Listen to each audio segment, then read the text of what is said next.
आजकल समाज में गिफ्ट का प्रचलन बहुत ही बढ़ गया है। आखिर गिफ्ट क्या होता है? गिफ्ट प्रॉपर्टी ट्रांसफर करने का एक तरीका है। अब ये जान सकते हैं, चाहे वो संपत्ति अचल हो या चल हो, ट्रांसफर करने का एक तरीका है। इसमें एक संपत्ति दूसरे को हस्तांतरित किया जाता है, चाहे वो चल हो या अचल हो। गिफ्ट, दान या तोहफा, कुछ भी कहें, बात एक ही है। इसमें एक व्यक्ति निस्वार्थ भाव से बिना कुछ लिए संपत्ति दूसरे को दे देता है, उसको हम गिफ्ट कहते हैं नॉर्मली। आज हम लोग चर्चा गिफ्ट के बारे में करने जा रहे हैं कि गिफ्ट क्या होता है और इसके क्या क्या एसेंशियल्स हैं। नमस्कार, आप सभी का इस अंक में बहुत बहुत स्वागत है। कैसे हैं आप लोग? मैं उम्मीद करता हूं कि आप लोग अच्छे होंगे। आज का जो विषय है वो बहुत ही महत्वपूर्ण है और समाज का एक प्रचलित विषय है। इस वीडियो को अंत तक देखिएगा और समझने की कोशिश कीजिएगा आखिर गिफ्ट के क्या क्या महत्वपूर्ण इंग्रेडिएंट्स हैं जिसके बिना गिफ्ट को गिफ्ट नहीं कहा जा सकता या गिफ्ट अधूरा होता है। सबसे पहले मैं आपको बता दूं कि ट्रांसफर ऑफ प्रॉपर्टी एक्ट के सेक्शन 122 में गिफ्ट की चर्चा की गई है। यह प्रॉपर्टी ट्रांसफर करने का, संपत्ति ट्रांसफर करने का, संपत्ति हस्तांतरित करने का एक जरिया है, एक तरीका है। आज हम जिस गिफ्ट की बात कर रहे हैं वो केवल और केवल अचल संपत्ति को लेकर। चल संपत्ति के लिए ऐसा कोई रूल नहीं है। आप जब मर्जी, जितना मर्जी चाहें किसी को आप दे सकते हैं। किसी को आप सोने की अंगूठी दे दें, किसी को चेन दे दें, किसी को लाख रुपया दे दें, किसी को बर्थडे गिफ्ट में कुछ दे दें, किसी को शादी गिफ्ट में कुछ दे दें। चल संपत्ति के लिए ऐसा कोई रूल नहीं है। ये रूल जो है वो केवल और केवल अचल संपत्ति को डील करता है। तो गिफ्ट अचल संपत्ति के लिए, जब भाई मैं अब आगे मैं गिफ्ट की बात करूंगा तो वो बिलोंग्स टू अचल संपत्ति। तो हम अब बात करेंगे कि गिफ्ट के लिए क्या क्या चीजें जरूरी है, तभी वो गिफ्ट माना जाएगा। तो सबसे पहला चीज ये है कि यदि हम किसी को कोई सी संपत्ति या प्रॉपर्टी, अचल संपत्ति की बात कर रहा हूं मैं, गिफ्ट किया जाता है तो उसका रजिस्ट्रेशन होना जरूरी है। मतलब उसका रजिस्ट्री होना जरूरी है। बिना रजिस्ट्री का कोई भी गिफ्ट वैलिड नहीं होता है। तो आप जान लीजिए कि यदि मैं अपना मकान, घर, खेत, कुछ भी अचल संपत्ति किसी को गिफ्ट करते हैं तो वो गिफ्ट रजिस्टर्ड गिफ्ट होना चाहिए। अनरजिस्टर्ड गिफ्ट का कोई महत्व नहीं है और उसका कोई वैल्यू नहीं है। दूसरी बात यह है कि जब भी हम गिफ्ट देते हैं किसी को तो उसके बदले में कुछ लिया नहीं जाता है। इसलिए गिफ्ट जो है, यदि हम किसी के नाम करते हैं, चाहे वो मकान करें, प्रॉपर्टी करें, फ्लैट करें, तो उसके बदले हम कुछ एक्सपेक्ट नहीं करते हैं, हम कुछ धन या राशि कुछ लेते नहीं हैं। यदि हमने ऐसा किया तो वो गिफ्ट अवैध होगा, वो गिफ्ट नहीं माना जाएगा, वो फिर सेल या कुछ और माना जाएगा। तीसरा जो गिफ्ट के लिए महत्वपूर्ण बात यह है कि गिफ्ट देने वाला और गिफ्ट लेने वाला दोनों पक्ष साउंड माइंड का होना चाहिए। मतलब कि दोनों की मानसिक स्थिति बिल्कुल दुरुस्त होनी चाहिए। ऐसा ना हो कि वो, उसकी मानसिक स्थिति खराब है या थोड़ा मेंटल है, या ऐसा व्यक्ति जिसकी मानसिक स्थिति अच्छी नहीं है, लेने वाला हो या देने वाला हो, ऐसा गिफ्ट, लिया दिया गिफ्ट वैध नहीं माना जाता है। इसके अलावा ऐसा ना हो कि गिफ्ट देने वाला हाईली इंटॉक्सिकेटेड हो, बहुत ज़्यादा नशा में हो, लेने वाला या तो नशा में हो, वहाँ पे वो सहमति दे दिया हो। ऐसा भी नहीं होना चाहिए। गिफ्ट देने वाला और लेने वाला दिवालिया भी नहीं होनी चाहिए, और गिफ्ट लेने वाला और देने वाला बालिग होना चाहिए। मतलब कि वो 18 साल से ऊपर का होना चाहिए, मैच्योर होना चाहिए, मेजर होना चाहिए। लेकिन कभी कभार ऐसा होता है मजबूरी में कि गिफ्ट लेने वाला या देने वाला माइनर है और वहाँ मजबूरी है गिफ्ट देना, तो यह काम उसको एक संरक्षक के द्वारा किया जाता है, जिसको हम लोग लीगल गार्जियन कहते हैं। अगला जो इसका महत्वपूर्ण इंग्रेडिएंट होता है कि गिफ्ट लेने वाला और देने वाला दोनों की सहमति और स्वीकृति जरूरी होता है।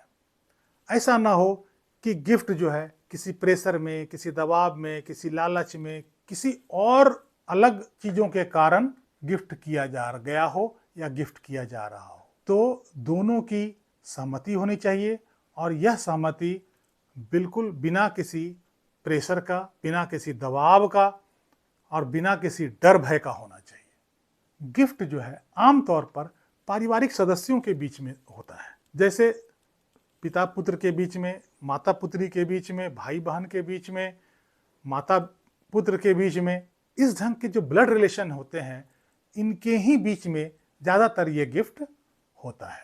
लेकिन कभी कभी गिफ्ट ऐसा भी होता है कि मान लिया कि हम कहीं धार्मिक ट्रस्ट में हम गिफ्ट दे रहे हैं, कोई खैराती ट्रस्ट है, कोई ऐसा कार्य कर रहा है, सामाजिक ट्रस्ट है, वहाँ भी हम अपना दान देते हैं, अपना कुछ ज़मीन दे देते हैं, अपना कुछ क्या कहते हैं कोई मकान दे देते हैं। तो वो गिफ्ट हम दे सकते हैं जो कि धार्मिक ट्रस्ट है और सामाजिक ट्रस्ट है, कोई खैराती ट्रस्ट है, ऐसा जगह भी गिफ्ट दिया जाता है। लेकिन साधारण तौर पर यह गिफ्ट किसी अनजान व्यक्ति को नहीं दिया जाता है। यदि ऐसा होता है तो वहाँ पे शक की गुंजाइश होती है। हम किसी अननोन व्यक्ति को गिफ्ट नहीं देते हैं। तो साधारणतया यह गिफ्ट या तो पारिवारिक सदस्यों के बीच में होता है या फिर कोई ऐसा सामाजिक ट्रस्ट है, धार्मिक ट्रस्ट है, वहाँ पे यह होता है। जब यह गिफ्ट घर के सदस्यों के बीच में दिया जाता है, आपस में दिया जाता है, तो इसमें स्टैम्प ड्यूटी बहुत नॉमिनल सा लगता है, क्योंकि इसमें प्रॉपर्टी का, संपत्ति का आदान प्रदान तो होता नहीं है कि हाँ जी रुपया उधर से आया है इधर देना है, ऐसा कुछ होता नहीं है। तो इसका स्टैम्प ड्यूटी बहुत ही नॉमिनल होता है। लेकिन किसी रेयर केस में यदि गिफ्ट किसी थर्ड पर्सन को दिया जाए जिसके साथ हमारा ब्लड रिलेशन नहीं है, वहाँ ऐसे केस में स्टैम्प ड्यूटी जो है वही लगेगा जो सेल डीड में लगता है। अगला जो गिफ्ट का महत्वपूर्ण इंग्रेडिएंट्स है कि एक बार जब हम किसी को गिफ्ट दे देते हैं तो उसे खंडित नहीं किया जा सकता है, उसे विड्रॉ नहीं किया जा सकता है। एक बार जब हम किसी घर के किसी सदस्य के, परिवार के किसी सदस्य को हम किसी संपत्ति का गिफ्ट दे देते हैं तो वो हम बाद में विड्रॉ नहीं कर सकते हैं। जैसा कि वसीयत को हम बार बार बदलते रहते हैं, कई एक बार बदल सकते हैं, लेकिन गिफ्ट में ऐसा नहीं होता है। वसीयत तो हम एक बार नहीं, दो बार नहीं, तीसरी बार या चौथी बार भी लिखा जा सकता है, पर गिफ्ट को केवल जब हम गिफ्ट कर देते हैं तो समझिए gift is the last gift. वो दोबारा से हम गिफ्ट नहीं कर सकते हैं या फिर उसे हम विड्रॉ नहीं कर सकते हैं। जो डोनर होता है वो किसी भी परिस्थिति में इस गिफ्ट को वापस नहीं मांग सकता है या नहीं ले सकता है। अगला जो बहुत महत्वपूर्ण इंग्रेडिएंट्स है गिफ्ट का वो ये है कि जिस संपत्ति को हम गिफ्ट कर रहे हैं वह संपत्ति भार मुक्त होना चाहिए, भार युक्त नहीं। मतलब कि हम वैसा ही संपत्ति को गिफ्ट कर सकते हैं जिस पर किसी तरह का कर्ज, लोन वगैरह नहीं है। मान लिया कि आप किसी को एक फ्लैट गिफ्ट दे रहे हैं और उस फ्लैट पे 10 लाख रुपए का कर्ज है, तो ऐसा गिफ्ट अवैध माना जाता है। ऐसे संपत्ति को हम गिफ्ट नहीं कर सकते हैं। हाँ, ऐसी संपत्ति यदि गिफ्ट करना होगा तो पहले उस संपत्ति को भार मुक्त करना होगा। मतलब कि उस संपत्ति का पे जो लोन है उसको खत्म करना होगा, उसके बाद ही हम उस संपत्ति को किसी को भी हम अपने ब्लड रिलेशन में गिफ्ट कर सकते हैं। अगला जो महत्वपूर्ण इंग्रेडिएंट है वो ये है कि जब हम गिफ्ट किसी चीज़ का, संपत्ति का करते हैं तो एक गिफ्ट डीड बनता है, एक प्रपत्र बनता है। उस प्रपत्र में जो डोनर है, दान देने वाला है, उसका पूरा नाम, पता, पूरा एक एक चीज़ स्पष्ट होना चाहिए। जिसको हम गिफ्ट दे रहे हैं उसका भी नाम, पता, जानकारी पूरा स्पष्ट होना चाहिए।